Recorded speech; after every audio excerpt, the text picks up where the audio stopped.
नसीब में ये लिखा कि इमरान आप महाराष्ट्र की नुमाइंदगी करेंगे, तो मेरी बहन वर्षा गायकवाड़ ने मुझे फोन करके कहा था कि तुम मेरे छोटे भाई हो, आओ तुम्हारा चुनाव मैं लड़ूंगी, तुम्हें पार्लियामेंट में भेजने का काम करूंगी।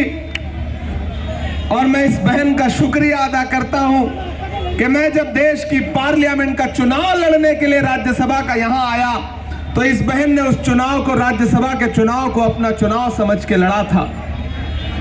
मैं देश की राज्यसभा में पहुंच गया, फिर वहां जाके मैंने एक दिन ताई से कहा कि ताई अकेले राज्यसभा में ठीक नहीं लग रहा है, आप भी इधर ही आ जाओ। तो ताई ने कहा राज्यसभा तो बची नहीं है, लोकसभा ट्राई करते हैं। और फिर ताई भी अपने भाई की एक आवाज पर लोकसभा आ गई चुन करके। अब वो आपकी खासदार है। और अब ये जो असेंबली का इलेक्शन है उसमें ताई की छोटी बहन, मेरी तो बड़ी ही होंगी वो, लेकिन हमारी एक दूसरी बहन ज्योति ताई आपके बीच में महाविकास अघाड़ी की कैंडिडेट है। मैं आपसे अगले 4-5 मिनट थोड़ी संजीदा गुफ्तगू करना चाहता हूं। जब अहले खिरत की बातों पर कुछ जाहिल शोर मचाते हो, जब बुलबुल हो तस्वीरें चमन और कौवे गीत सुनाते हो, जब चिड़ियों के इन घोंसलों में कुछ सांप उतारे जाते हो, जब माली अपने हाथों से गुलशन में आग लगाते हो, उस हाल में हम दीवानों से तुम कहते हो खामोश रहो। हम लोग अनल हक बोलेंगे, हम लोग अनल हक बोलेंगे। मैं यहाँ सच बोलने के लिए आया हूँ। धारावी वालों, दिल्ली से लेकर के महाराष्ट्र तक की सरकारों की बुरी नजरें हैं धारावी पर। वो चाहते हैं कि धारावी एक उद्योगपति के हाथ की कठपुतली बन जाए। क्यों? क्योंकि यहाँ गरीब आदमी रहता है जो रोजी रोटी की तलाश में आया और उसने एक छोटा सा आशियाना बना लिया। लेकिन ये सरकारें ये भूल जाती हैं कि ये जो गरीब आदमी है, ये जो आम आदमी है, न इसको खरीदा जा सकता है, न इसको डराया जा सकता है। आप धारावी की आवाम को डरा नहीं सकते। और जब धारावी की नुमाइंदगी असेंबली में ज्योति ताई करेगी तो धारावी की आवाज को और कोई नहीं दबा सकता। इसलिए मैं आपसे अपील करता हूं साथियों कि आने वाली 20 तारीख को बहुत एहतियात के साथ घरों से बाहर निकलना है। जब भाजपा सीधे लड़ाई में, महायुति सीधे लड़ाई में चुनाव नहीं जीत पाती ना, तो नए नए लोग पकड़ के लाती है ताकि कोई 1000 काट ले, कोई 2000 काट ले। मैंने सुना है कोई हाथी लेके घूम रहा है, कह रहा है इस पे बैठ जाओ। कोई ऑटो रोक के कह रहे हैं भैया 2 सवारी इधर और बैठ जाओ। किसी झांसे में नहीं आना है। हाथ का पंजा है, हाथ के पंजे में मशाल है, तुतारी बजाओ, गद्दारों को भगाओ। तुतारी बजाओ, गद्दारों को भगाओ। ये चुनाव सीधे महायुति और महाविकास अघाड़ी के बीच में है। एक तरफ उनके नारे हैं कटेंगे बटेंगे, मंगलसूत्र छीन ले जाएंगे, भैंस खोल ले जाएंगे, और एक तरफ हमारे नारे हैं आइए नफरत के बाजार में मोहब्बत की दुकान खोलते हैं।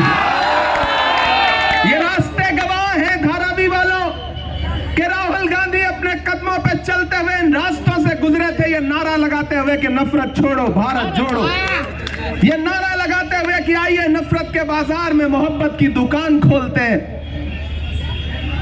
मुझे बताइए कि इस मुल्क में नफरत का सबसे ज्यादा शिकार कौन है? हम हैं, आप हैं, आप हैं। नहीं। तो अगर नफरत खत्म होगी तो सबसे ज्यादा सुकून किसे मिलेगा?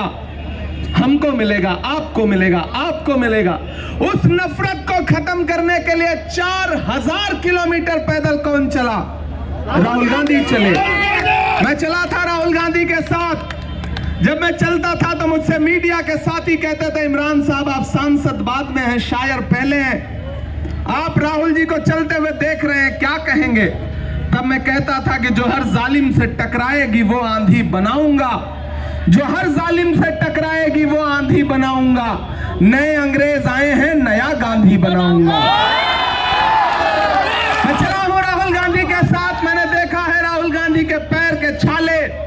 मैं यहां धारावी में खड़ा होकर के आपसे यह कहना चाहता हूं साथियों कि कितनी भी साजिशें हो, कितना भी वोट बांटने की, बर्बाद करने की कोशिशें हो, खरीदने की कोशिशें हो, अरे हम सीधे साधे भोले भाले लोग हैं। दुनिया का कोई अडानी हमारे ईमान का सौदा नहीं कर सकता है।